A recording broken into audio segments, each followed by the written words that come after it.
the chat section. So welcome once again. I can see our trainer is also here.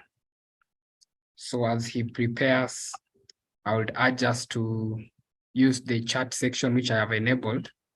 Use the chat section to engage with other attendees, and also just share a few objectives or expectations for this last session. And then we can consolidate if it's your feedback or your expectations, and then we see how we can tailor the session even as we finish it today. David, I don't know if you're ready. If you are, you can confirm with me, and then you can get started.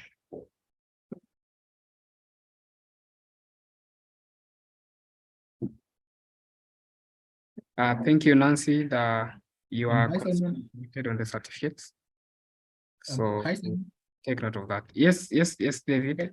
Kindly give me like 2 minutes, then we can start it. Okay, you can have 2 minutes. It will be good for those who are still yet joining. Those who join within the 2 minutes will be lucky enough to join as you start the session.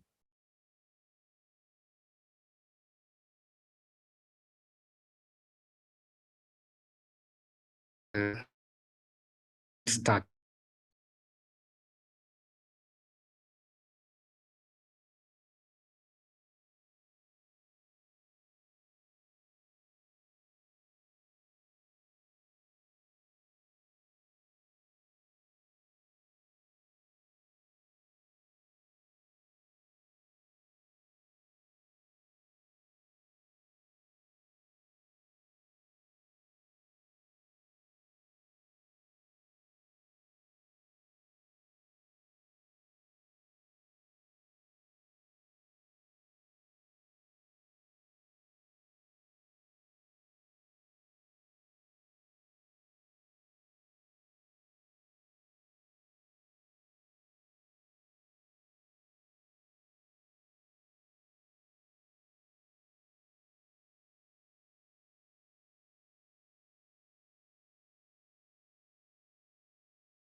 You're welcome.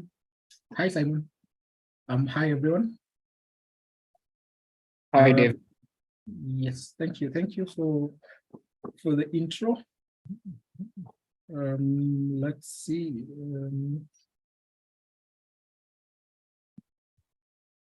Yep. So thank you everyone for attending this last session of our training. I'm hoping you had a nice holiday yesterday, restful, and are ready to grasp some new content today. Today's training or today's content is very easy, but very important also. I'm thinking we might end up taking the first session only with it. Then we can do Q&A for the second session, or if it trickles over to the second session, that will be fine. But today we want to talk about everything that we have discussed from day one, that is on Monday, to where we are today. Yeah, and ideally see how does it play into everything we have done, And in this case, we are just talking about cybersecurity and emerging trends. And we are looking at best practices of and everything that we have ideally talked about. Yeah. As usual, we shall have the training and also, yes, I hope you can now see my screen. We shall have a talk, and thereafter we shall have video session just to bulk up on the ideas of what we have shared, we have understood and everything. Yeah. Yeah. So maybe just a recap for anyone who might have joined us today. I don't know if there is anyone, but the whole idea behind this training was to get a feel of where we were. That's what we did on Monday. A roadmap of where were we before and where are we right now. And ideally, how the IT industry has changed our lives. Yeah. So we talked about what ICT is, its pros, its cons, how has it affected our lives? Yeah. From the pre-computing systems to the computing systems that we have right now.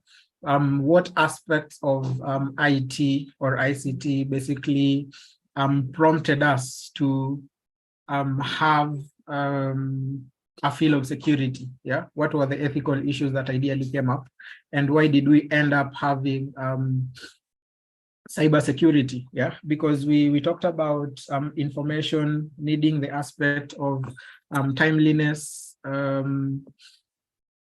completeness and consistency or accuracy.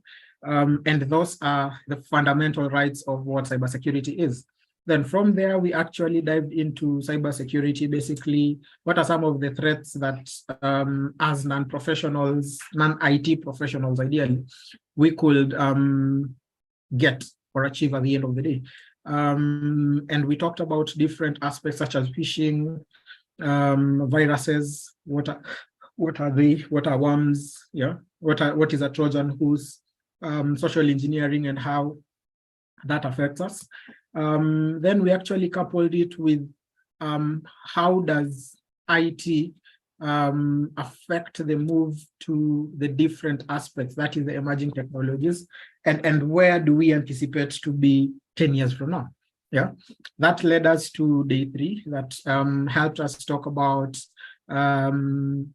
emerging trends. Ideally, what are they? How can we end up using them? How can we ensure that we leverage on the change management in terms of the emerging trends? And some of them that we talked about include IoT. We talked about wireless real value realization. We talked about issues to deal with cloud computing, quantum computing. We talked about artificial intelligence and ideally how it affects our roles and our lives in the society. Then we talked about how do they affect our job roles. Yeah, what are some of the things that we are to anticipate in case we adopt the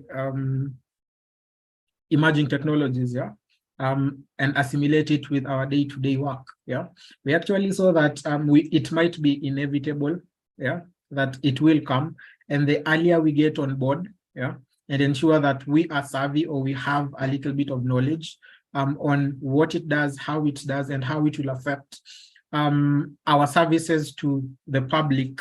Yeah, because we're in the public sector will actually be important. And that's where we talked about the best practices for ideally picking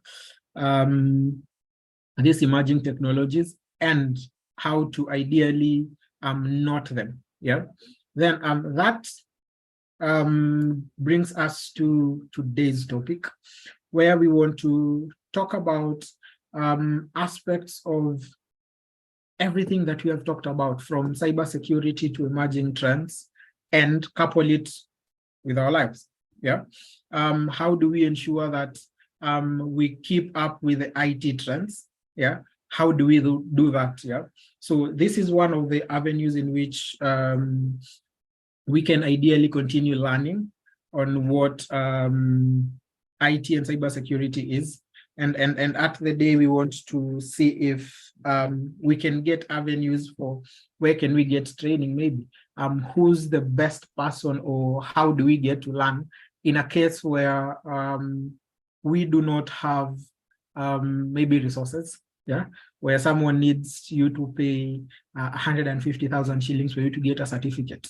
How can you circumvent that and still have a feel of the IT space, the technology space, and everything? So that is ideally how and what we want to talk about. So we can carry on. Kindly give me a minute.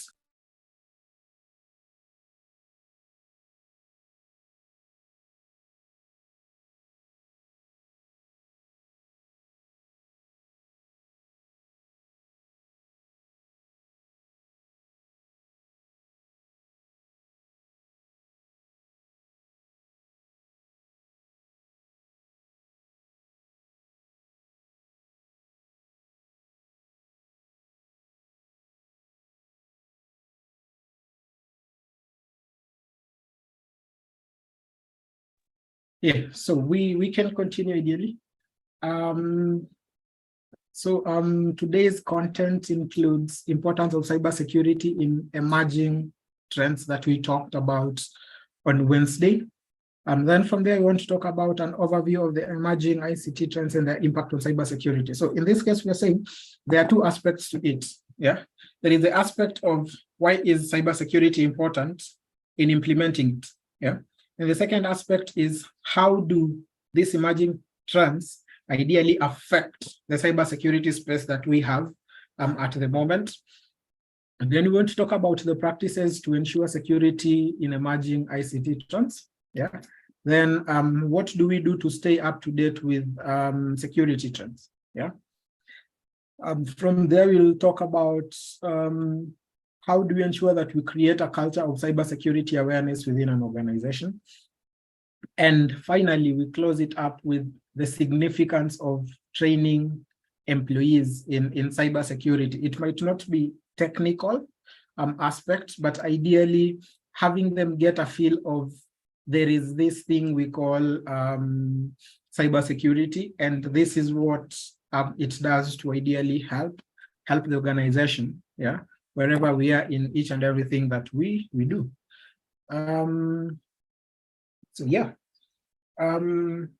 Cybersecurity and emerging trends that we discussed about. So we're actually saying cybersecurity is ideally crucial for constant evolution of the digital world. So we looked at, during our previous class, we looked at how the world has changed or is changing and how it's about to change. And one thing we all agreed on was that we are moving into the digital space where datafication is the norm of the day. Talking about having our information online and using that information to ideally make informed choices on the different aspects that we are working in our different capacities or sectors that we are working.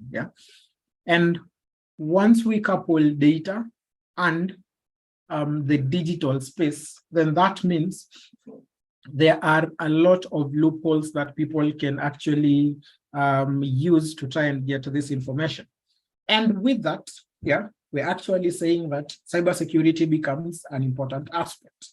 For each and every emerging technology that we discussed, we actually saw at the end of the day, we're going to use internet at some point. How do we ensure that we navigate safely in the internet in a cybersecurity aspect at the end of the day?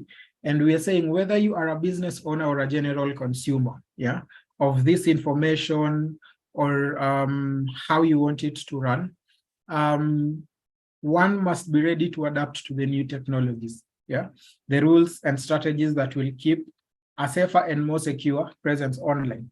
For those of us who are or for us who are in the public sector, the president actually said that he's looking to have digitized kind of environment for each and everything that we do. Most of the physical jobs that we had in the public sector are now going online, yeah, where you register for everything online. Be it NHIF, you only need your finger right now, yeah, for you to ideally get services. Be it immigration, you only need to apply online and everything, yeah. So we are getting to a point as a country where we need to ensure that we are safe, yeah, in the online presence of what we do, yeah. So it is almost impossible to progress in this modern digital world without strengthening the cybersecurity protocols of any of our organizations, yeah. And remember when we said what fuels cybersecurity, or what fuels the digital space ideally, is people, procedures, and products, yeah. And you can never have any of this as an island or in isolation, yeah. All of them ideally work together to build a wholesome cybersecurity space. So systems are more connected and complex, posing a more significant challenge to ensure cybersecurity in these systems. So if one does not adapt to the new and advancing security systems, then it's gonna be a challenge, yeah. So ideally what we are saying is, whereas we are looking at picking up the new trends and everything, we are sure that there will also be what we call zero-day attacks, yeah, or new and advanced attacks for these systems, yeah. And therefore that means we need to also move with the trend and the tides, yeah, in such a case that we need to ensure that we strengthen our cybersecurity protocols and also adapt to new and advanced security systems. In this case, we are talking about creating awareness like social engineering awareness. We're talking about email phishing awareness, yeah, or just phishing awareness. We are talking about getting systems that will ensure we are more secure, such as security event management systems. We're talking about having frequent security audits in the different departments and different places that we are ideally working on and working for. So with all the advancements in technology, yeah, the importance of cybersecurity becomes even more significant. And to mention just a few, we want to talk about issues to do with proliferation of digital data, yeah, and increasing reliance on technology, which as a country we are ideally doing, and we are going into that space. But we also need to ensure that we protect sensitive information right now with more emphasis than we had even before, yeah. The good thing is we have Office of ODPP that is coming up, and each and every day I actually see they're bettering the services in terms of how do they ensure that companies are safe, or are ensuring the safety of the personal data for people as they continue with the daily trends and picking up the digital aspects into the different services that they do. The second aspect is cybersecurity also enables innovation in these spaces, yeah. So we are actually saying that when individuals and organizations feel secure in adopting new technologies, in terms of cybersecurity protocols, in terms of ensuring their people are cybersecurity aware, in terms of ensuring their sharing of online data is actually minimized to only the things that you might need to share, and it will not affect any other person, then it reaches to a point where they are more likely to embrace the new emerging technologies that we're saying, yeah. So the more we pick cybersecurity aspects, the more we move into the new trends that are coming. Ideally, these things go hand in hand. Yeah. If we innovate in the cybersecurity space, then we will end up taking the innovations being done in the emerging trends aspect of things. From there, we want to see the mitigation of cyber threats. And in this case, we are saying, whereas the emerging trends will often bring new vulnerabilities, 0 days, and different kind of thinking for attackers, yeah, having a good cybersecurity posture in an organization will help organizations identify and mitigate these threats early, and therefore reduce the risk of either data breaches, hacking, ransomware, and any other cyber attacks that actually come. Yeah. So a very good example that I can give here is the upscale of information or intelligence systems, yeah, and artificial intelligence. Whereas we could take weeks, yeah, to ideally write a code, yeah, and deploy it. Right now, it's very easy. We have like use blackbox.io to create for us. Yeah. While it has made our work easier, it has also made the work of these hackers way better. A case where they will have to go sit down, learn what a malware is, then start creating a malware on their own. They can automate that. Yeah, as long as they know what do they want the malware to do. Yeah. So ideally, having a feel of cybersecurity in your company will help you look at these things in the form of you'll now have to come up with cyber threat intelligence, cyber threat intelligence offices, or in this case, personnel in organizations, so that we can not only be threat intel consumers, but we come to a point of being threat intel generators. Yeah.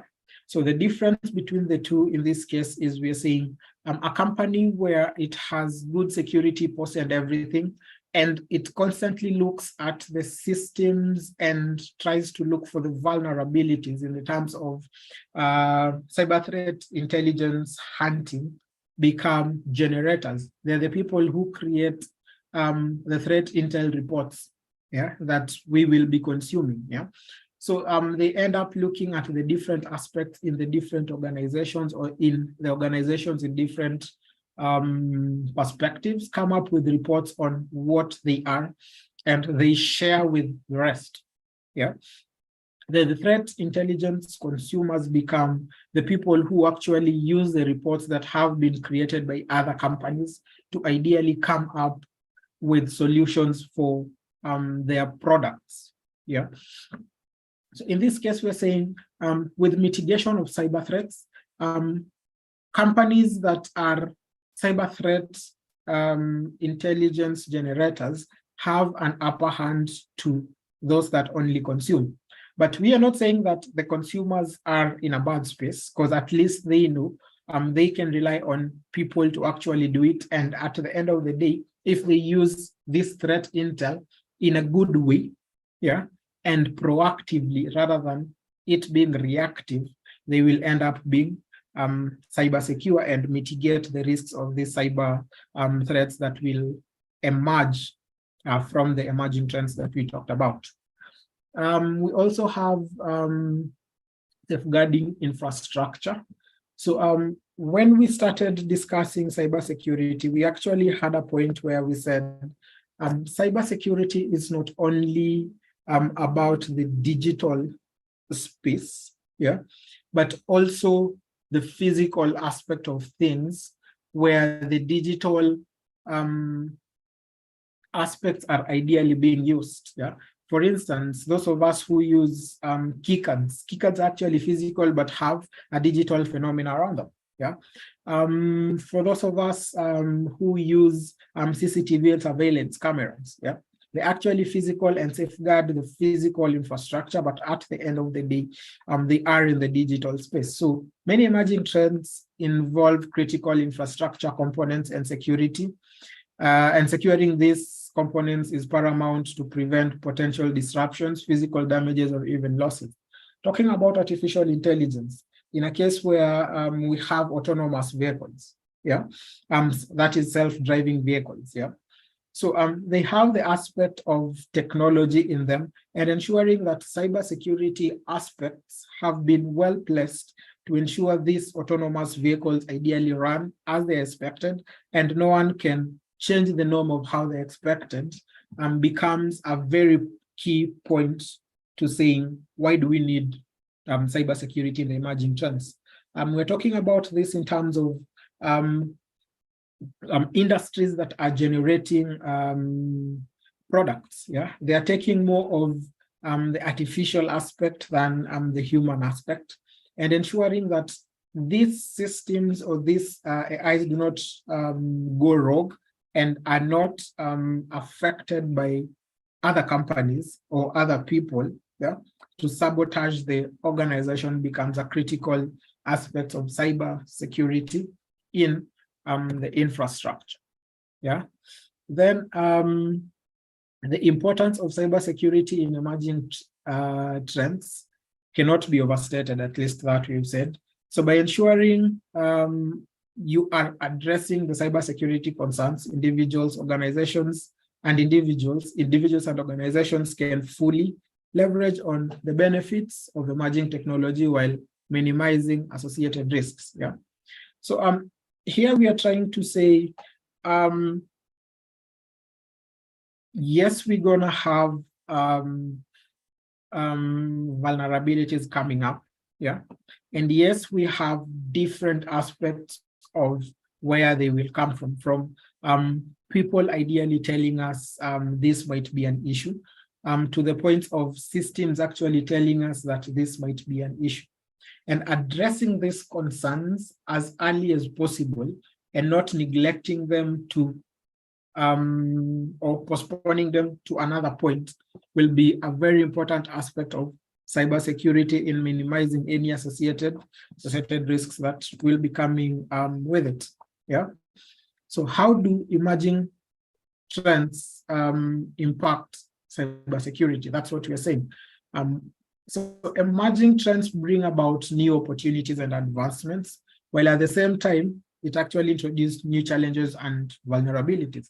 At least this we have seen over the course of this week's training. So these technologies are changing the definition and the meaning of security. And as a result, there is no such thing as secure anymore. So in this case, we are saying, just as I said, at one point, you are gonna be hacked. So in this case, you always need to ensure that you are a step ahead and always learning. So you cannot sit back and say, I am secure, because tomorrow there is a new attack that comes that you had not known of, and you end up being hacked through it. So unless you're saying that you won't be using any computers, and we go back to the pre-computing system age, then we need to ensure that cybersecurity is not a static approach in our organizations, but it is a continuous approach or trend where we are always learning, we are always innovating in the cybersecurity space, and we are always ensuring that we are training our people, we are updating our systems, we are improving our cybersecurity posture each and every day for us to at least say that we are on the road to being secure. So increased attack surface. So take an example of an emerging technology such as Internet of Things, for instance. So before the Internet of Things, the only things we needed to worry about were my laptop, my phone, maybe my servers, if I am an organization, and my tablet. And that was it. Yeah. So the attack surface was very little that you could mostly try and see this can happen and this can happen and you mitigate. Yeah. If you are keen on the technological or the cybersecurity aspect. After the emerging issue of Internet of Things, we can see the different points with which one can be hacked.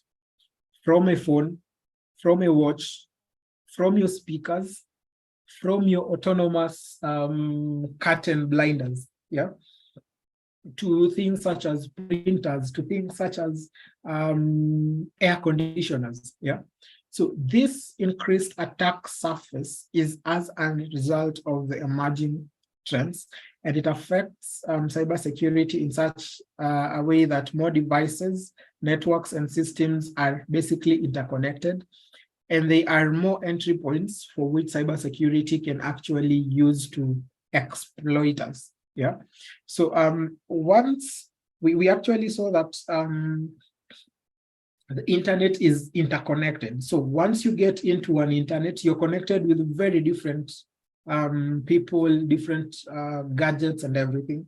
So one entry point can cause an issue in the whole department, yeah, whether knowingly or unknowingly in this case. Then we have privacy concerns, yeah, as one of the impacts the emerging trends are actually doing on cybersecurity. And in this case, we are saying many ICT or IT trends involve the collection and processing of vast amount of data, which is personal and raises concerns regarding what is the privacy of the data that we are given. Yeah, and in this case, we actually looked at what datafication is, and ideally, we are already in that space of datafication. Just that most of us might not have realized that's what is happening. Yeah, for marketing strategies, our data is being used. To share ideas and enjoy with people, our data is being used. Yeah. So how do we ensure that at the end of the day, we are cyber safe, yeah, and ensure that these privacy concerns do not come up, because as we continue, yeah, they are going to be even more systems that are actually coming up that will use our data, that will even break the boundaries of not only in Kenya, but in different aspects. For instance, if we get to a point where we are using the metaverse, yeah, and we need to actually create an environment in which people from different continents can actually sit together and have a meeting or come to a conference together and showcase their talents or whatever they need to do. And this cuts across the information that is being shared in different countries and across different boundaries. Yeah. How do you ensure that you share information in Kenya and it's safe, and it relates to, or you ensure that you do not violate the privacy of someone in the US, yeah, who's also joining into the same metaverse space that you guys have created. Yeah. Then we have while emerging technologies bring challenges, they can also provide opportunities for innovation, innovative cybersecurity aspects. Yeah. So in this case, we are saying it not only impacts negatively on cybersecurity, but it also impacts positively. And this includes things like endpoint detection systems. We're talking about SIEMs, security incident and management applications that are actually coming up. We have zero trust security aspects. Yeah, we have in-depth security aspects that we are talking about, and all these are aspects that are being impacted on in the cybersecurity space by the emerging technologies in such a way that we are ensuring that we are innovating in the cybersecurity space. We are bettering not only our lives, but the lives of the people around us. and also safeguarding whatever they have to safeguard. How do we ensure that we maintain cybersecurity in emerging trends? First and foremost is staying secure with emerging trends requires a proactive and comprehensive approach. Yeah, I think we have emphasized this a lot since day one, that you'll never sit back and say you're cyber secure or cyber safe if you're not constantly on the lookout. Yeah. So one aspect of a cybersecurity professional is you're always thinking of the negative. Yeah. Is you're always thinking of the negative until the data that you collect and analyze and your systems tell you otherwise. Yeah. So that ideally gives you a proactive and comprehensive approach in such a way that you will always be looking at things from the other side, yeah, where you're saying this might have happened, until you get to a point where your system tells you, no, it didn't happen. Yeah. So we'll need to learn the aspects most of the times, even before they actually happen to us, in what we call vulnerability assessment and penetration tests. Yeah, being cyber aware is also another aspect, and a comprehensive approach actually means we are looking at it wholesomely. Yeah. So in an organization, if I realize systems in maybe the hiring department have been compromised and have an issue, I do not only patch the issues that are within that department, but I need to look at it from the whole company's perspective and say, if this department has had a breach, then it might be a problem that covers all the other departments. And with that, I actually look at all the systems in all the other departments to ensure that is not the case. Yeah. So for us to ensure that we are secure with the emerging trends, even though we pick them up, we will look to have a comprehensive approach on all the technologies that we come up with. We might end up integrating more than one technologies, like what we talked about, I think, in the second day. Yeah.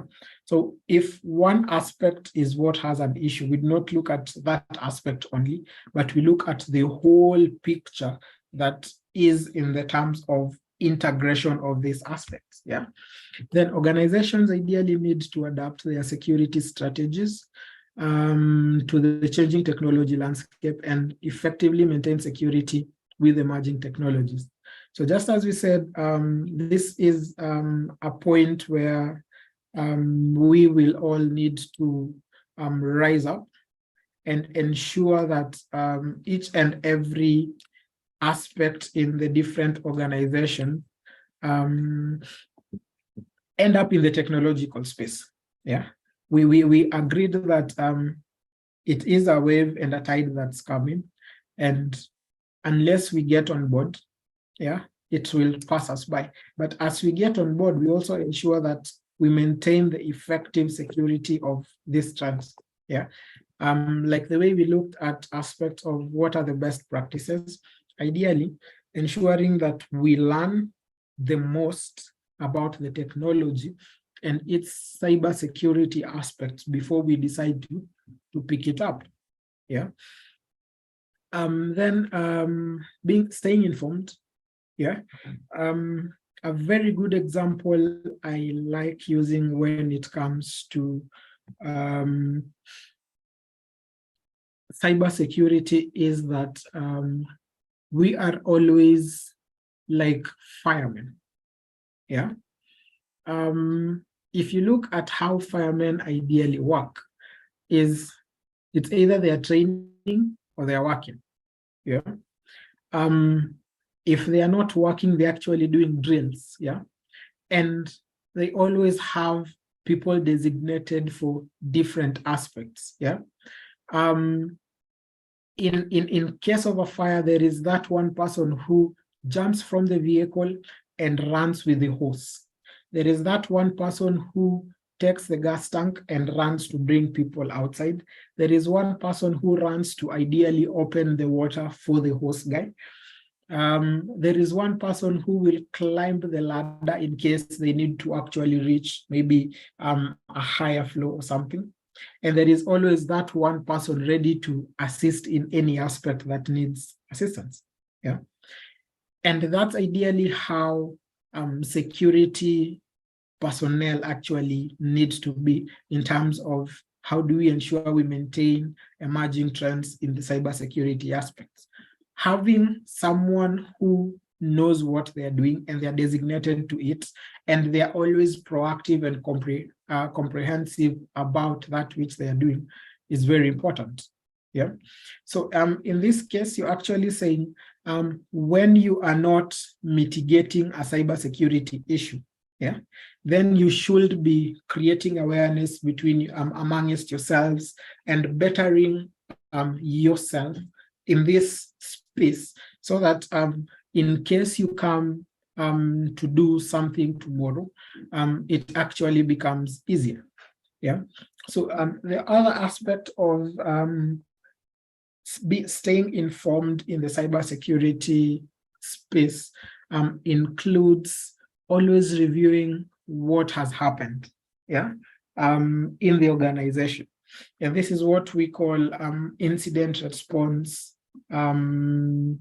teams and planning. Yeah.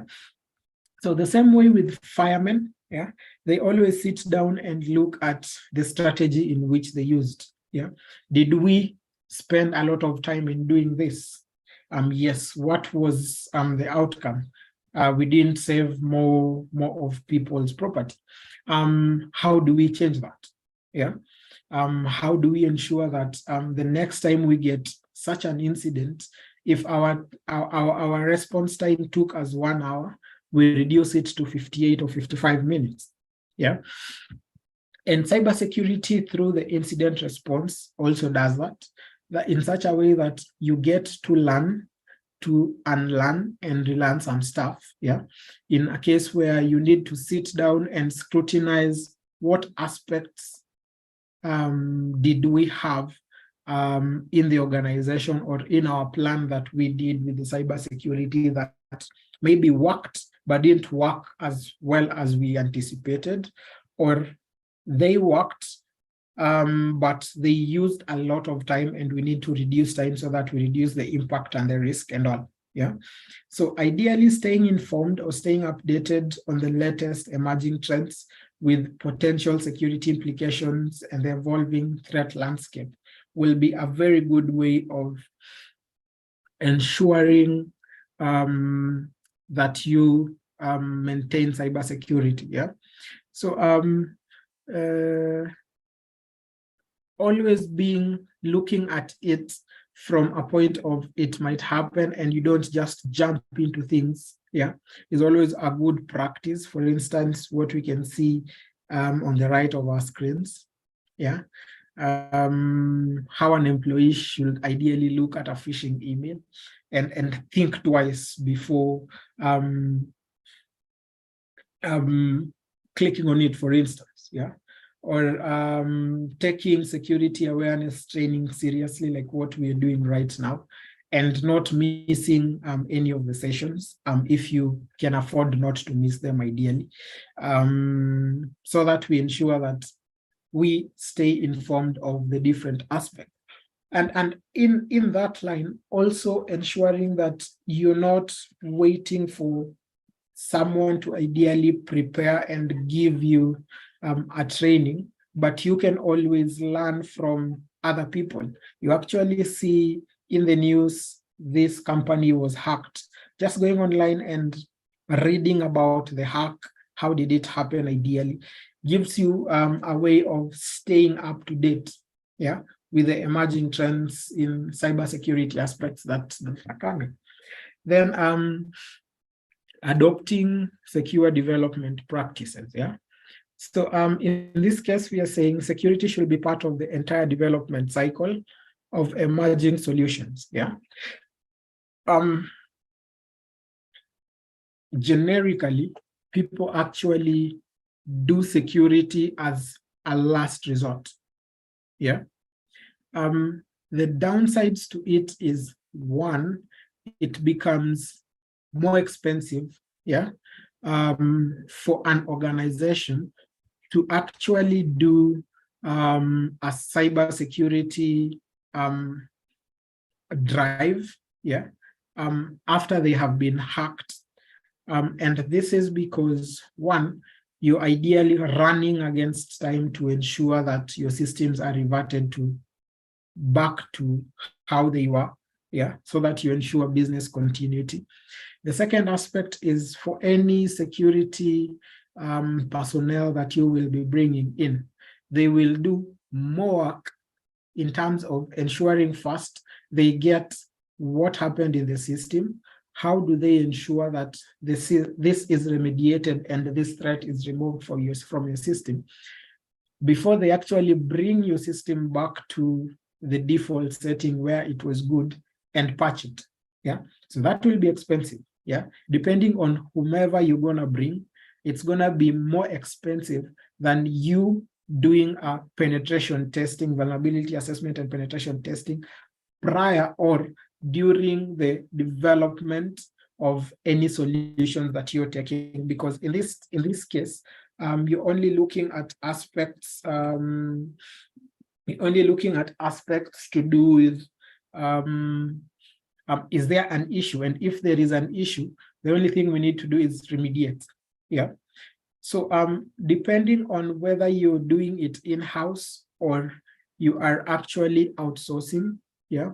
So following secure coding practices, conducting security tests, doing code reviews, ensuring third-party components are secure and up to date is all an aspect that you should do even before you deploy any of the solutions that you have. Yeah. And ideally following a secure software development life cycle is very important. And in this case, we're actually talking about aspects of you actually build, you test, yeah. So you code, then you build, then you test the code, yeah, according against the security practices that you will have had. Then after testing and you see it meets a certain threshold that you can say is secure for you as an organization, then you can deploy it. But it doesn't end there. You need to constantly monitor and evaluate. So each and every time you feel something is cropping up, you ensure that you evaluate that issue and increase the security aspects of it each and every time. So it becomes proactive and comprehensive at the same time, even as you're continuing with the organizational aspects. Then we have maintaining regular and up-to-date security measures. And in this case, it's ideally crucial to regularly update security measures as new technologies and threats emerges. Yeah. So ideally, staying informed and learning of the new trends will give you aspects of what you need to update, yeah, and improve in your security posture as an organization to ensure that you're regularly up to date. Yeah. With the vendors, you don't need to have to stay for a long time for you to ideally update.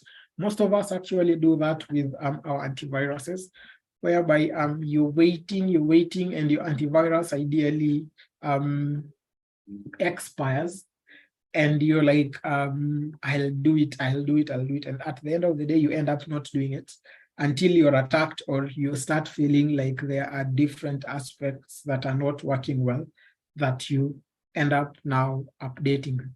But ensuring that you have a good mechanism to ensure that you learn, you stay informed, and this information helps you stay up to date with the security measures become paramount in maintaining cybersecurity in the ICT emerging trends. Yeah.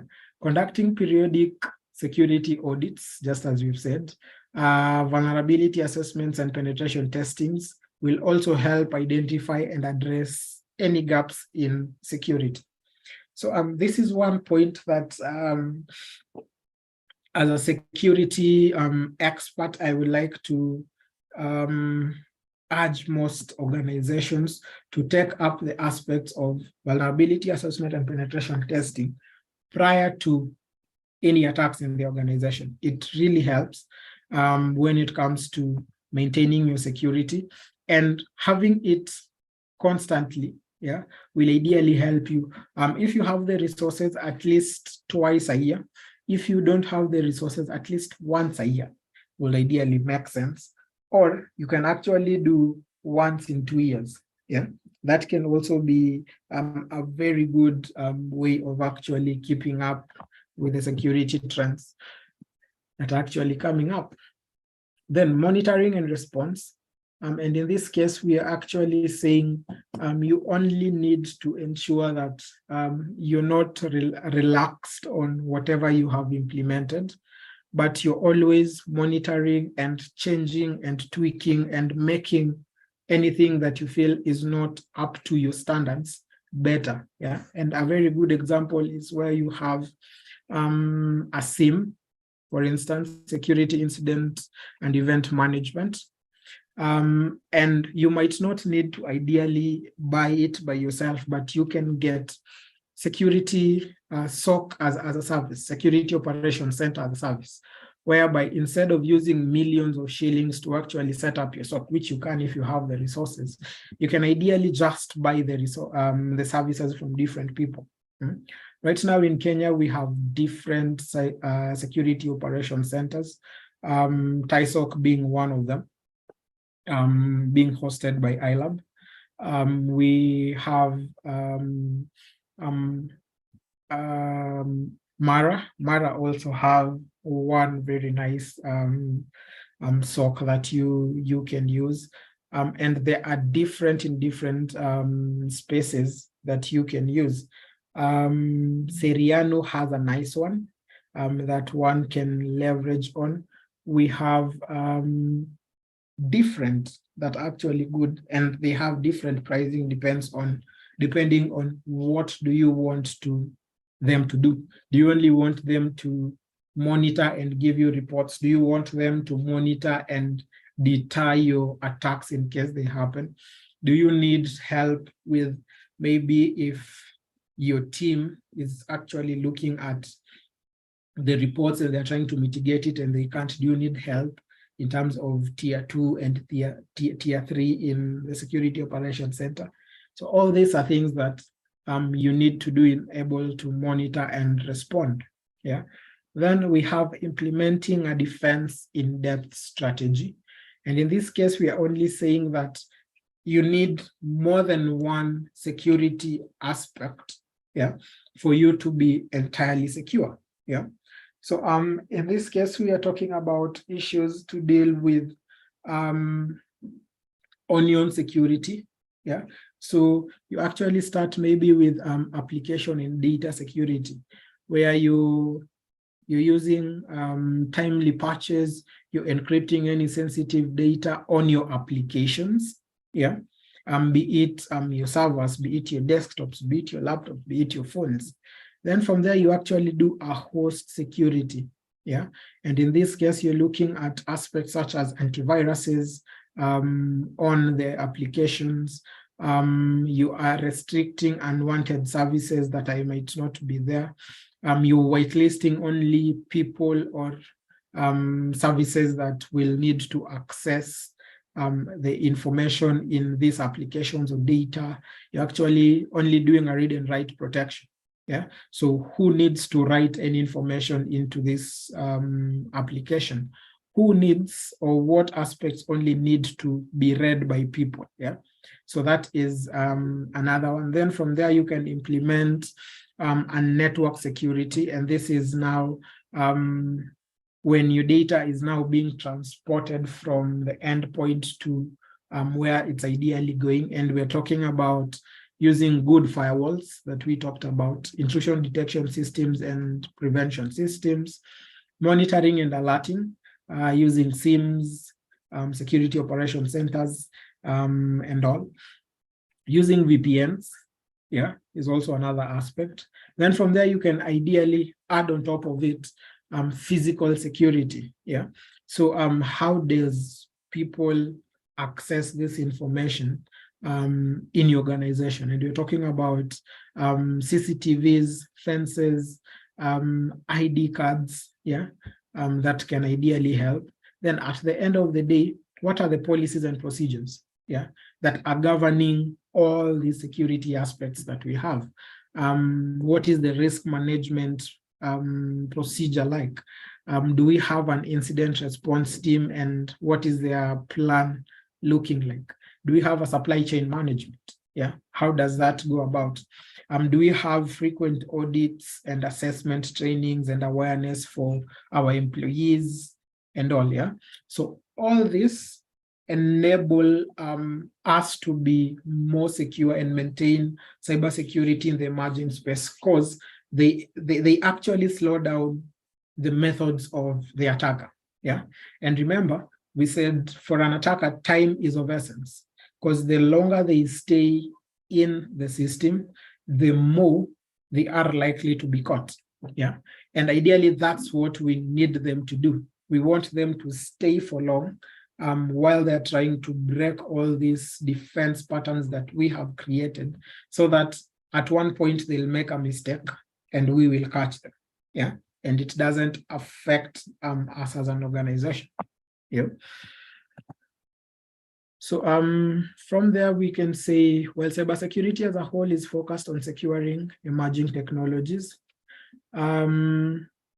They can also be leveraged to enhance security measures, enhance security. And in this case, we're looking at aspects like AI and machine learning technologies that give us, be it faster detection of systems in SIEMs, network security, in terms of firewalls, how do they work, secure authentication, yeah, where we are actually using multi-factor authentication in terms of maybe using machine learning, phishing detection, yeah, very important. A very good example of that is what Microsoft Azure is actually doing, yeah.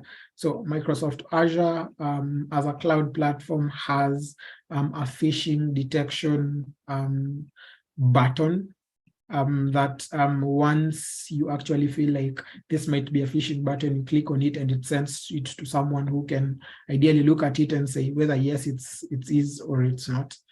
Helps preventing online fraud, yeah. Using tools like CATs, computer-aided accounting tools, and also behavior analytics, yeah, that can be done using AI and machine learning, yeah. So these technologies can ideally be employed to analyze large volumes of data and detect patterns that are indicative of either cyber threats, the risks, and all. Then from there, we have the blockchain technology. And remember, with the blockchain technology, it actually provides a decentralized and tamper-resistant platform that will, at the end of the day, enhance data protection, data integrity, and security. So ideally, with blockchain, it gives us the transparency that we need, for instance, in the public sector, for us to have people more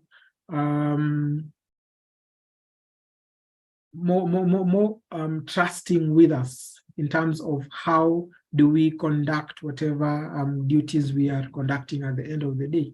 So the core benefit of using blockchain is that people can make secure transactions onto a blockchain, irrespective of what industry it is, yeah. So as long as you're connected, you can correlate with any other industry that you're doing, and each and every information that is placed there will ideally be safe, just as we looked at how blockchain actually works. Then secure cloud computing. And in this case, cloud computing gives us data security, as we said. It provides availability. It provides compliance for the digital, for the different data protection rights and all. And the good part of that is it is global. Yeah. So it strikes a balance of the compliance laws and regulations over boundaries. Yeah.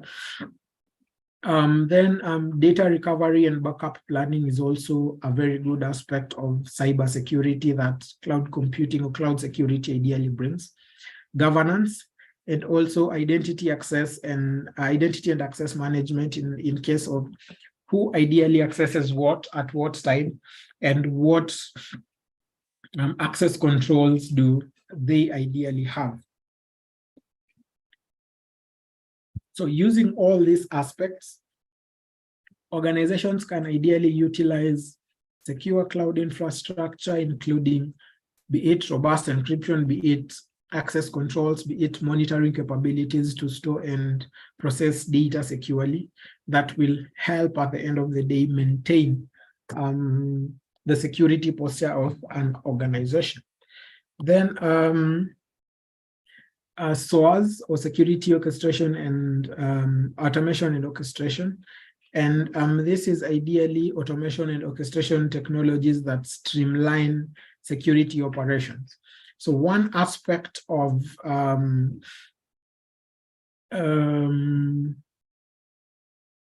SIEMs, or security operation centers, is this. So security automation and security orchestration and automation.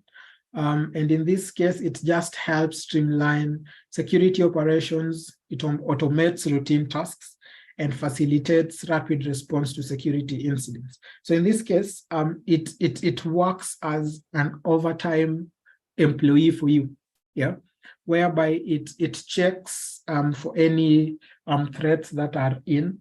It does an alert, and it is the first line of defense whenever you are attacked, because it tries to deter the attackers from ideally getting access into your system. Then it also generates threat intelligence, yeah, that now the analysts can ideally use, and it helps them to ideally know what the issue is and how to mitigate the issues, yeah.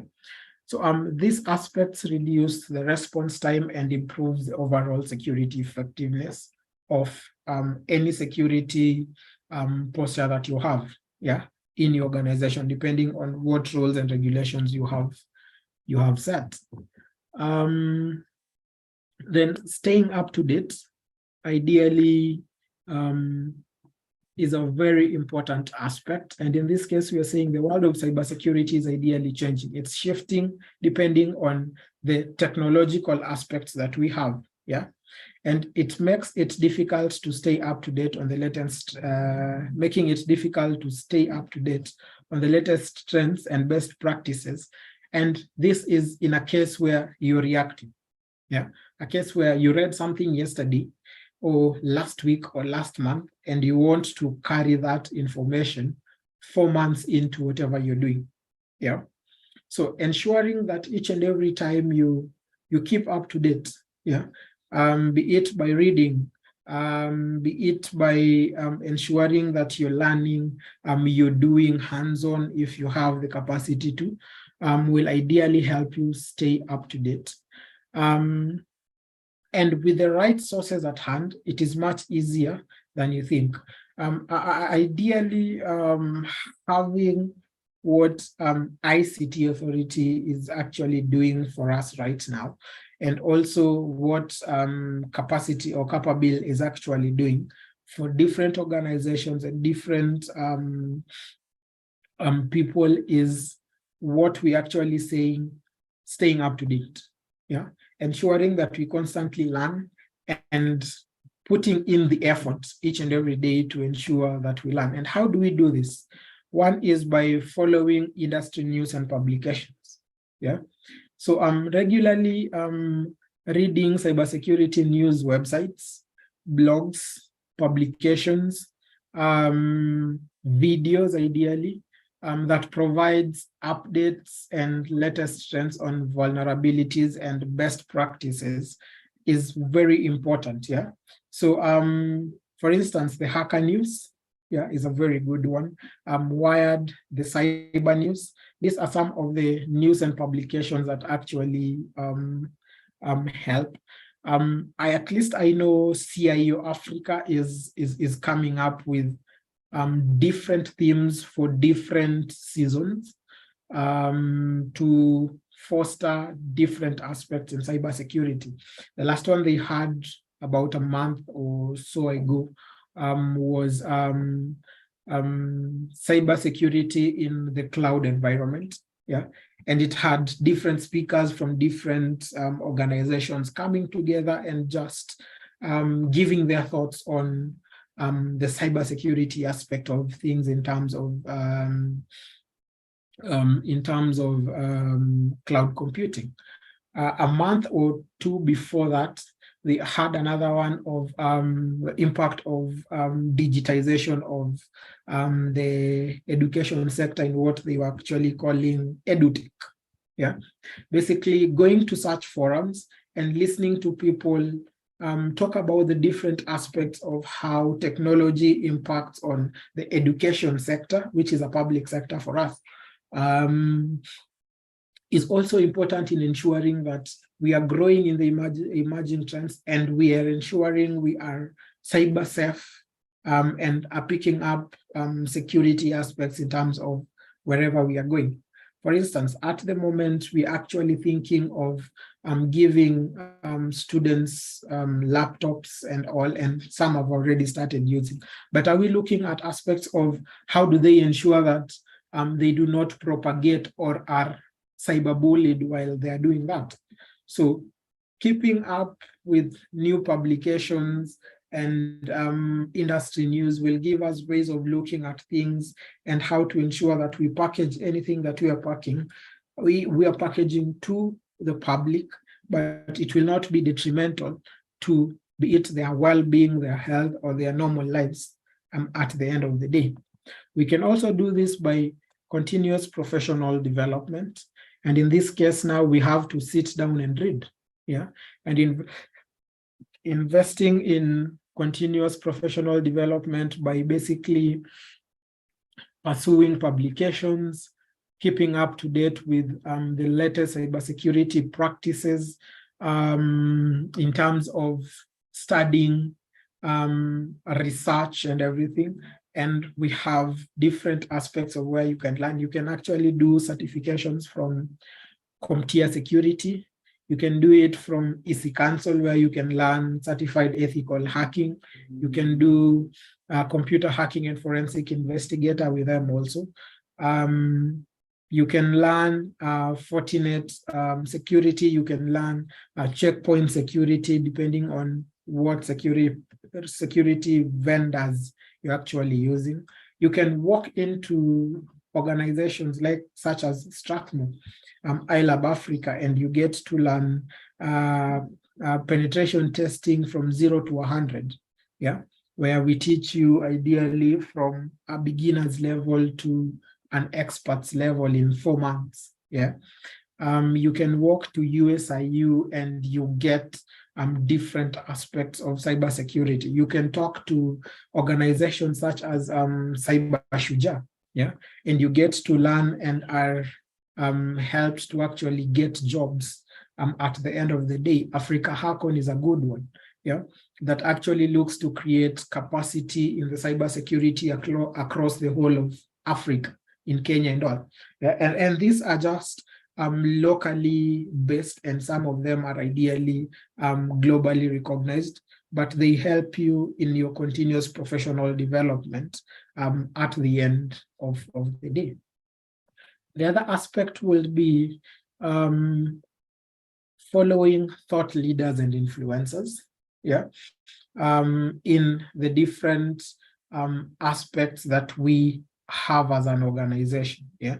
So identifying cybersecurity thought leaders and influencers on social media platforms, yeah, and following the accounts so that you receive insights, opinions, updates on the latest trends. Yeah, and just an example is this guy here is actually Ghanaian living in Kenya, Dr. Bright Gameli. Yeah, you just follow his LinkedIn account and you can see him giving different thoughts on different aspects, and even sometimes he actually do practical aspects on cybersecurity issues such as phishing on his site, and you ideally get to learn. He also gives talks, yeah, on the different aspects of cybersecurity and all, and I'd like us to just look at one or two that will give us an oomph of what we are trying to talk about. So just give me a sec and we look at it.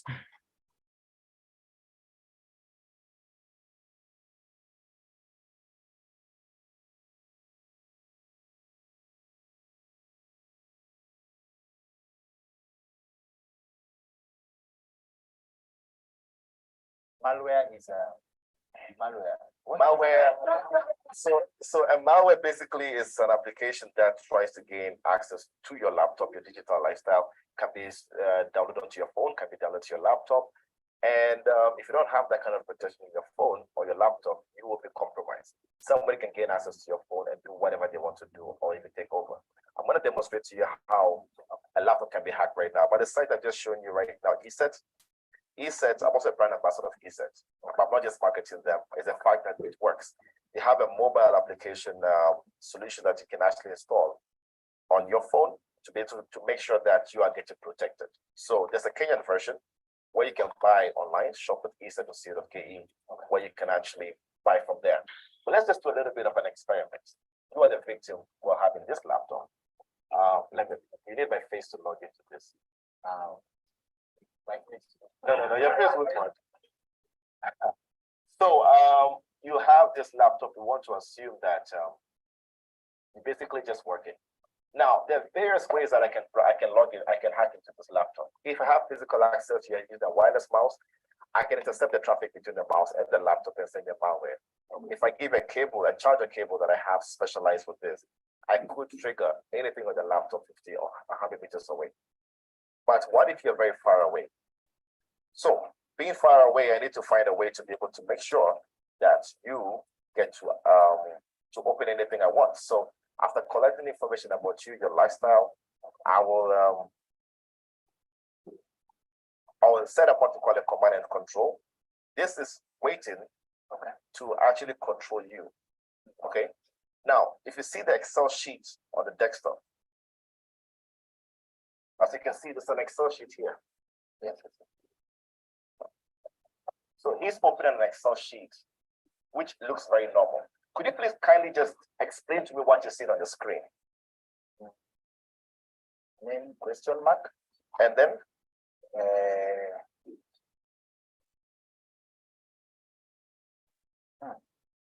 Lina update. Okay, can we switch to my laptop? You want to see my screen right now? Look at you, so just turn around. Okay. So as you're trying to read what is on the desktop, I can actually watch you live. I can do anything. I can increase the volume of the laptop, play anything that I want. Or better yet, let me do something for you. Hold up the laptop. Just raise it up so everybody can see. You can shut down the laptop.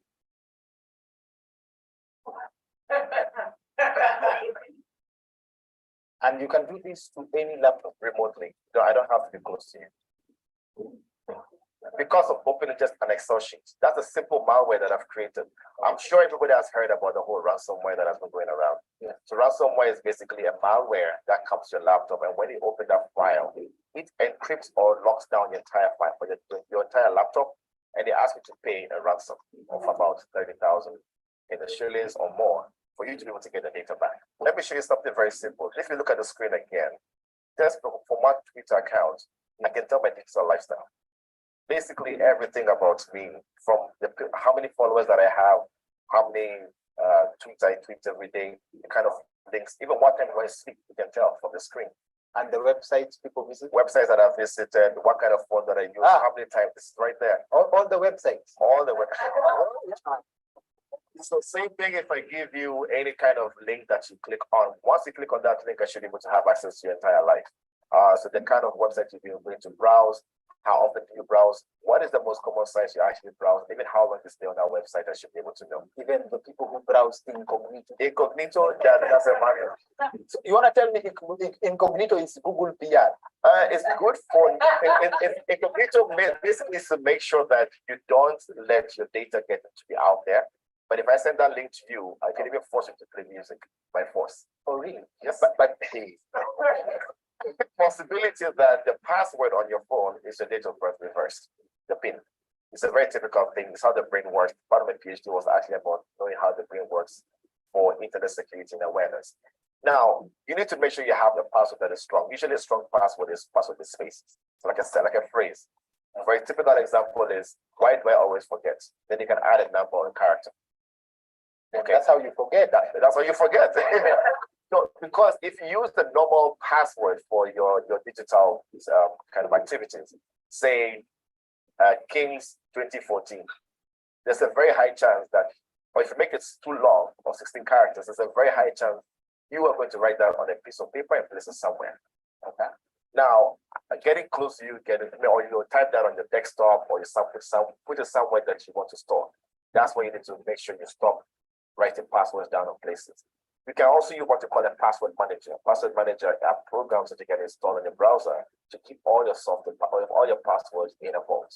So that the hacker can have an easy time getting the password stored. No, because we usually store them in Chrome, which is not all that safe, because hackers have found a way to be able to extract this password in the Chrome or Firefox or whatever it is. So you need a password manager. Now there's one called the LastPass. That is one, and you can also get another from ESET, E-S-E-T. So you can get all of those from there, and make sure you use that for your digital lifestyle. However, your password is good enough, but you need to have what they call a two-step verification. Yeah. Two-step verification means that every time you want to log into your phone, you get a code to your phone before you can log in. One, if you lose your phone at night, you can't log into your phone. That's why you need what to call a backup code. So Google actually, for Gmail accounts, Google actually has that.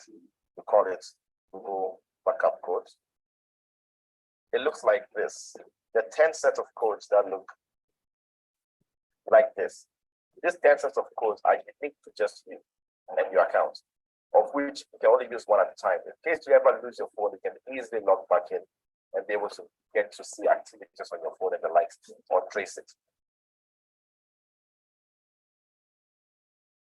Yeah, so that ideally is one of the big shots or the thought leaders and influencers in the cybersecurity aspects. He's done that not only once, he's talked a lot about cybersecurity in different aspects, in different ways, and he ends up training different aspects whenever he's talking. Yeah, he's also the mentor of Africa Hackon that I was telling you about. And just listening to him and seeing ideally what he has done in that 4-minute video is ideally some of the things that we have talked in the past 3 days. Yeah, so that is one of the ways to ideally stay up to date. That's one. The second one is, I want us to look at this guy. He's actually called David Bobal, and is also a guru in the space and an influencer and a leader. And here he's actually talking about emerging technologies such as ICT, such as ChatGPT, that is AI that we were talking about. Yeah. I am Assistant, a large language model trained by OpenAI. I am not a person, but a program designed to assist with answering questions and providing information on a wide range of topics. My training allows me to understand and generate human-like text, but I don't have personal experiences or unique knowledge outside of what I've been trained on. Is there anything I can help you with today?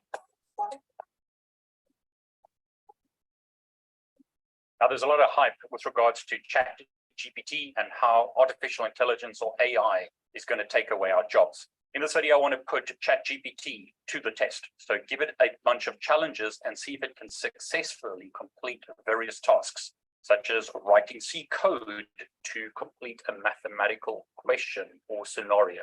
Now, I can program in Python, but I can't program in C. So let's see if it can do that. But that's not the only challenges that I'm going to give it.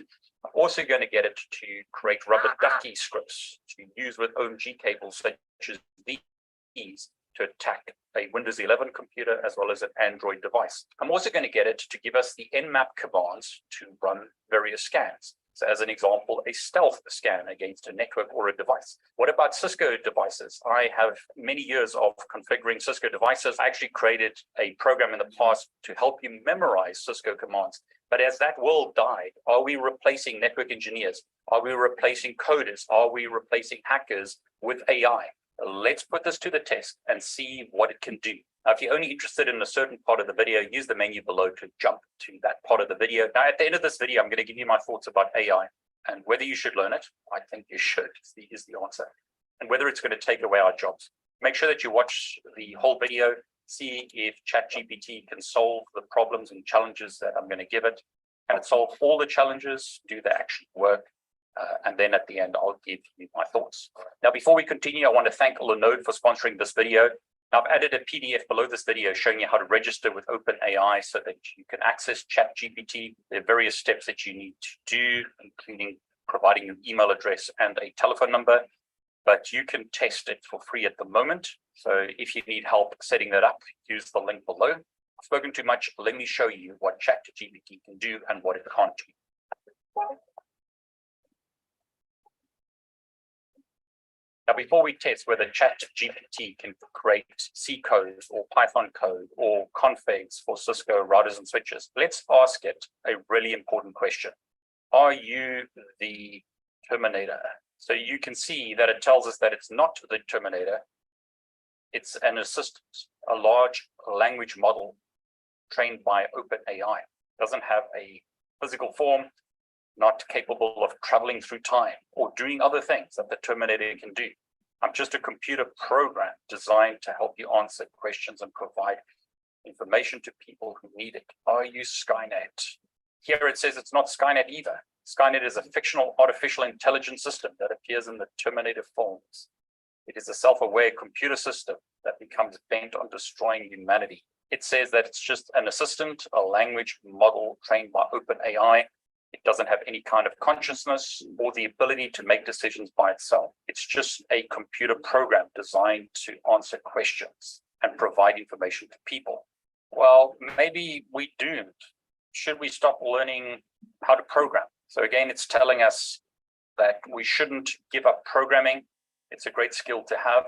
Now, if you test this and you run questions multiple times, you'll see that the answers will vary. So as an example, if you tell it to retry, the answer could be different. It could be different at different times. You won't necessarily get exactly the same answer. But according to ChatGPT, it's not the Terminator, it's not Skynet, and you still need to learn to program. But let's put it to the test and see if it can create computer code. What's amazing about this is where it's at in 2022, but where will it be in, say, 5 to 10 years from today? I can't program in C, but David, who's on my team, can, and he's actually big into math for my American friends. He loves this project, Project Euler, and he's manually written code in the past to complete some of the challenges. But let's see if ChatGPT can do it for me.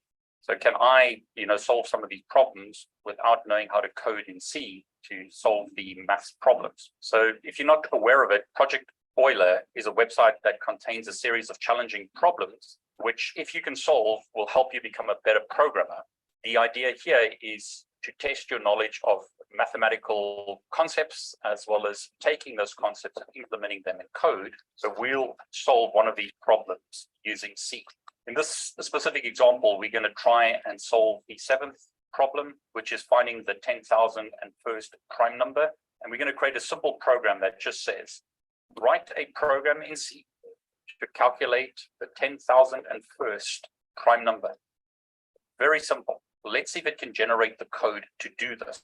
So as you can see, it's creating some code. I don't necessarily understand exactly what it's doing. It is writing comments telling us what the code is doing, which is great, but I don't understand all the C programming code. Okay, so I'll copy that. It does give us an explanation of what the code does, but what I'll do is go to Linode. I've just spun up this server. So this server was created a few minutes ago. And what I've done is SSH to that server. You can use the link below to get $100 60-day credit if you want to try out Linode. So if I type IP address, that is the IP address of my Linode server. I want to thank them once again for sponsoring this video. You can spin up Linode servers such as this one in literally seconds. It's amazing how the cloud has changed things. But there's my Linode server. And what I'm going to do is create a program called main.c. And I'm going to paste in the code that I've copied from the AI. And I'll save the file. So I've got that file at the moment. I'll use the command gcc main.c -o main to push the output to another file. ls shows us that we version of the code. We're told that the program is similar to the previous one, but has a few optimization changes to it. So as you can see, it not only was able to work out the answer to the question, but you can ask it to optimize the code, and you can also tell it to try again, to come up with a different version of the optimized code. Okay, so now that that's been optimized, server. So here's the script that we created manually. Got a lot of comments in, lots of detail to explain what the script is doing. Here's a server on Linode, which I'll spin up. So this SSH Linode server is the server that we're going to connect to. It's got this IP address. That's what I did in my previous demonstration. But let's see if ChatGPT can create a similar script rather than us manually writing it. So can it create Python code that works? What I'm going to do is ask it to write a Python SSH script that uses a password.csv file to try multiple logins to a server. So what it's doing is it's importing CSV, importing Paramiko. It's opening the password.csv file. It's then initializing the SSH client, connecting to the server. Okay, so in this example, it used the username admin, and then it said for each of the passwords in the file, try and connect. So what I'll do is let's copy that script. My instruction was probably not very clear because the password file that I was using in my previous script contained both usernames and passwords rather than just passwords. In this example, I'm using a Kali virtual machine similar to what I demonstrated previously. I need to create a file called password.csv because that's the file that it's looking to open. I'll paste some passwords in there and save the file. So in my previous demonstration, when I did this manually, I had a passwords.csv file, which contained both usernames and passwords. But in this case, the AI is doing what I'm telling it to do rather than what I think it should be. And I didn't tell it to specify multiple usernames, just passwords. So it's doing exactly what I told it to do. Let's take that script and I'll change the username to root. And I'll change the IP address to my Linode server. So 178.79.142.41. And in Kali, I'll say ai.py, and I'll paste that in. And I'll exit out of there. Let's use Python 3 ai.py to see if it can log into the server. So the script is doing something. And you can see it says incorrect password 1234. So it's trying the passwords, and at the moment they're not succeeding. So the difference between what the AI did and what we did manually is in the manual script we implemented threading. So it's a lot quicker. The AI created a simple script, but this is a lot slower. So it's going to take time for it to work through the various passwords and try and get access to the server. And this is the problem with doing that. Notice here we had an error because the server doesn't like what we're doing. What I'll do is move the password that I know is correct to the front of the script, just to show you that it does work, but not as efficiently as the script that we created with threading and other options. So I'll put the password there, and I'll actually remove David here because that could be causing problems as well. And I'll save the script. You'll notice that it did try a range of passwords, and then it was reset by the server. So it wasn't the script that was the problem. The server reset it. But let's try again, putting the password near the beginning, and hopefully this will work. And there you go. It managed to log into the server.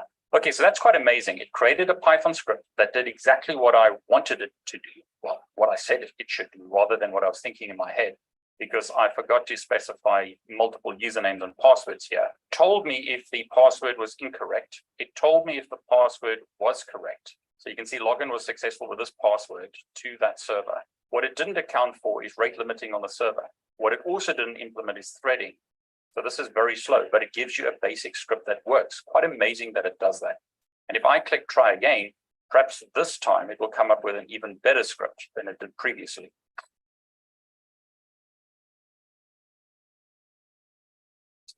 Okay, so that was really amazing. The AI was able to create code in C for me to use, even though I can't code in C. It was able to create a Python script that wasn't perfect, but it worked. It was able to create Cisco config, which wasn't perfect, but gave me a good idea of what to do. Some code was better than others. The moral of the story is, this is amazing. I think it really changes things in the industry.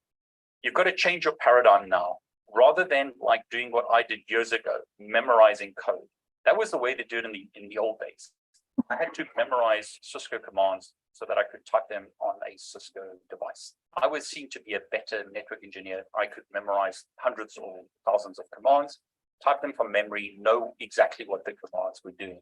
I think the world has changed now. If you're studying for your CCNA or you're studying code, don't think about trying to memorize everything. That's why we have Google today. Years ago, I'd have to memorize stuff. Now we have Google to find information. It's more about trying to be able to find the information rather than trying to memorize everything. That's a really bad idea in today's world. This takes it a step further, because rather than trying to memorize commands for a network device or trying to memorize the syntax for a coding language, you can get to this to generate code for you that you can use to learn something. It gives you an initial config or initial code that you could use. Now, it's not perfect, but just see where this is going. See where this will be in, say, a year, 2 years, 5 years, 10 years from today. If I was starting out today, this is my advice: learn AI. In 2023, make it a priority to learn artificial intelligence. Become one of the people that changes the world, rides the next wave, do things the new way. Biggest advice I can give you is AI will change everything. Make sure that you jump on the AI wave. Here's an example of what's possible. Just imagine where it will be years from today. Yeah, so those are just examples of guys in the industry whom are leaders and influencers in the cybersecurity space, and they can ideally help you learn more. One thing you can appreciate from the two videos that we have just watched, is that some of the things that they are saying is what we have gone through a whole 3 days, and you would have ideally learned it in 26 minutes for David Bombal. For Bright Gameli, you would have learned it in like 4 minutes and have a gist of what it is and how it actually happens. Yeah. So another way of staying up to date with things is ensuring that we follow thought leaders and influencers. And there are a lot. These are just examples. There are a lot of people out here whom you can leverage on. And YouTube is one very good tool for you to learn. Yeah. In case you don't have resources like time, money, places to actually go, then YouTube should be your best friend on just seeing how people are doing things and learning and ideally staying up to date with the trends in cybersecurity and all. Then the other aspect will be employee training and cybersecurity awareness. And here we are saying the security of any system is as strong as its weakest link. I think that we have reiterated more than once. And the weakest link is the human entity, yeah, because it leverages on our emotions, our feelings. Today we might be good, tomorrow you're stressed out and you want to do things. Today you might be the employee of the month. Tomorrow something happens and you end up being the one clicking on the phishing link, yeah, and the company is hacked because of you. Today you might be the hardest working person in the company and all, or in the sector, and tomorrow you actually post something that is used to ideally hack the company, yeah. So overall employee training plays a critical role in ideally strengthening an organization's cybersecurity posture, yeah. So it creates a cyber secure culture that empowers employees to make decisions and help mitigate risks associated with human error, yeah. And it also helps with the change management factor of any technology that you'll be using in terms of cybersecurity, whereby once they understand how it works and how to secure it, then it becomes better for them to actually accept the change of things as they come, yeah. The other one will be training and awareness through role-specific training. In this case, we are saying different departments have unique cybersecurity requirements specific for the job roles and responsibilities, yeah.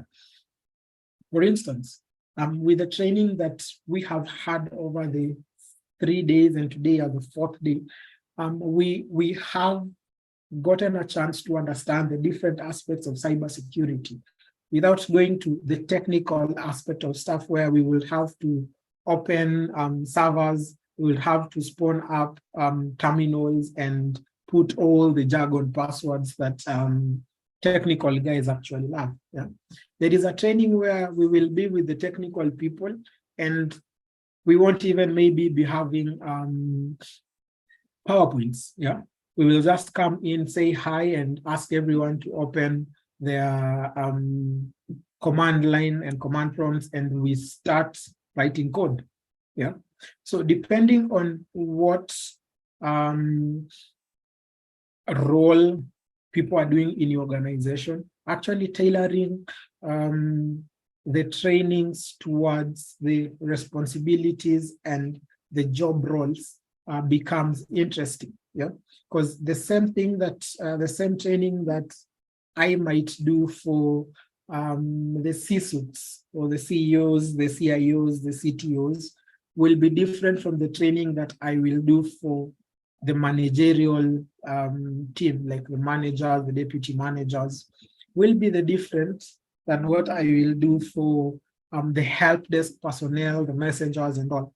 Like all of them are people who need to have security training, but role-specific training becomes very important for each and every group that you're working with. So even as we head to our different departments and roles, and we get to a point where we'll need to have people ideally trained, we should ensure that training them in relation to what they're doing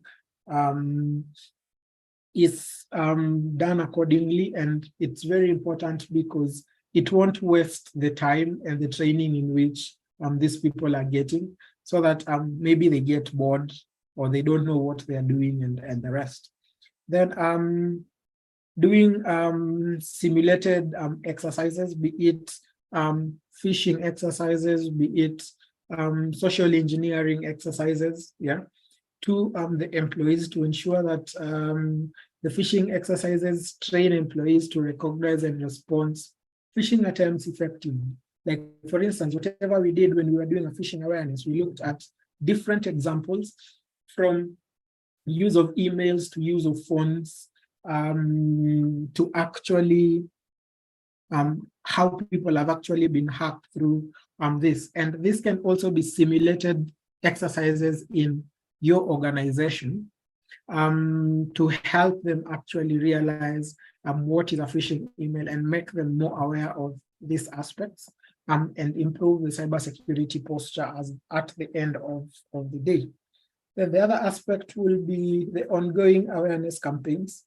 So developing an ongoing cybersecurity awareness campaign to keep employees engaged and informed. Remember, we actually said cybersecurity should be proactive and comprehensive. Yeah.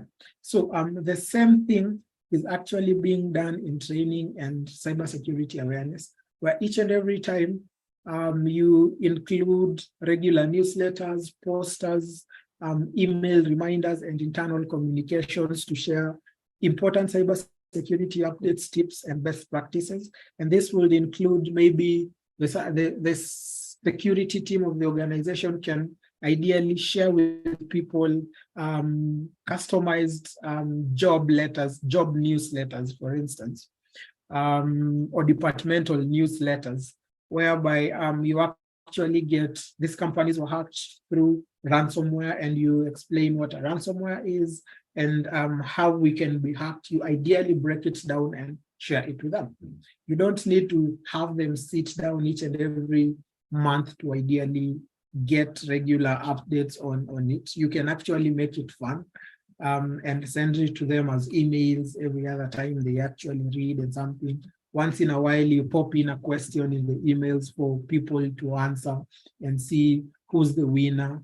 That ideally keeps the awareness campaign going and people knowing what is ideally happening in the organization. Then we have gamified learning. And this is just use of gamification techniques to make cybersecurity training interactive and engaging. At the moment, I'm actually doing a research on this, where I'm trying to come up with a gamification, a game that will enable cybersecurity awareness by interacting with real life simulations of what a phishing awareness is, of what a ransomware is, maybe how a phishing email or a social engineering attack can actually be done in different. And companies can ideally use this. They can get packages for these games for their employees and monitor how they're actually learning through the game and ensuring that at the end of the day, they end up more secure and use less resources while doing it at the same time, and also make it fun and interesting to ideally learn. We also have by implementing these approaches, organizations can ideally empower employees to become active participants in maintaining the cybersecurity in the work environment. In this case, if we approach what we have, we use the approaches that we have discussed today, we will have a team of people who are always proactive and comprehensive in their cybersecurity journey. Yeah, depending which role they are playing in the company, it will help the company not only have cybersecurity as a one-man show or a one-department show, but a comprehensive activity that each and everyone can enjoy, not only in their workplaces, but it will also carry it to their homes and to their societies. And at the end of the day, we ensure that each and every one of us enjoys the security or the technological field in a good way and in a safe way. Then continuous training and awareness efforts create security conscious culture where employees are equipped with knowledge and skills to make informed decisions and contribute to a secure work environment, yeah, which is important for us as we walk into the digital space, the emerging technology aspects of things, and it will help us actually boost our productivity efficiency in the public sector as we serve the public, yeah, in a good way and make the work environment secure and happy in that regard. So I think with this, we can call it a training on the different aspects in ICT and cybersecurity for non-IT professionals. I don't know, Simon, do we just check the questions for, I think, 10, 15, then close it at that? I think that will be paramount. What do you think? That's my take.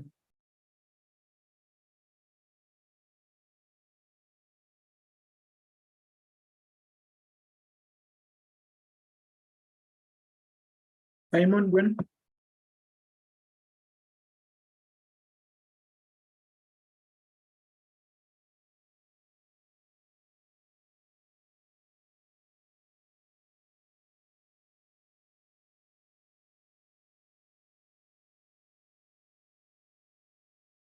Hi guys, are you together? Can anyone hear me?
Thank you, Zanzan.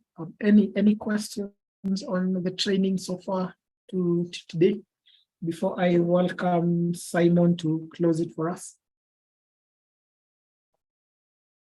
Yeah, thank you, David. My machine had a latency. I was trying to unmute, but it was taking time to do that.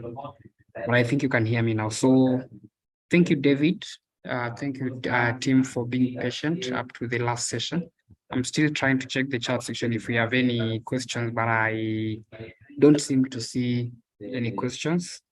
So it seems we are okay so far. Ahmed says you need the training links at the email. Yeah, I'll share the 4 links for the 4 days to the emails that you use to register for this session. And I hope also Gwen and his team will also coordinate so that you have any necessary certificates courtesy of ICT Authority shared to all of us for attending this session. I'm hoping that we'll have future engagements of similar nature, cross-cutting different topics that affect our lives and the modern world today and our professions. So we'll always keep you on the loop. And I hope this is not going to be the last time we are engaging with you. Lillian says, can we get a copy of the slides or not? Of course, yes. We will also use the email addresses you used to register for this link to share with you any necessary materials, recordings, and any other thing that you will require. So I guess that is it from me. I want to wish us an awesome weekend as we gear up for the weekend. And also, I don't know if Gwen has something to say. If she has something to add, I think I'll give her the opportunity to say something.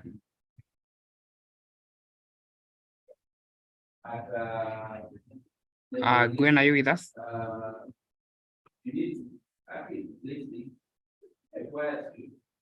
Okay, it seems she's engaged or something, so I can see Helen's hand up.